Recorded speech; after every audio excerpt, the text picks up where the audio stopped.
Hello everyone and welcome back to another video from Gameplay Classic.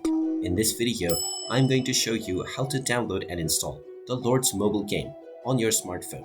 So let's get started right away.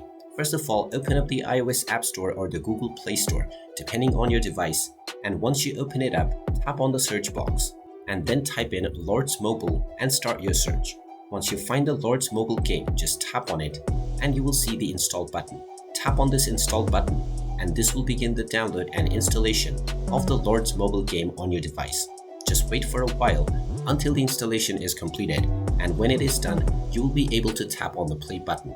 Once you tap on the play button, this will launch the Lords mobile game on your device and you can immediately start enjoying the game.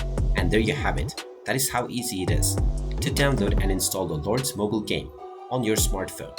If you find this video helpful, make sure you hit that like button and subscribe to our channel if you haven't done so already. Also ring that notification bell to never miss another update from us.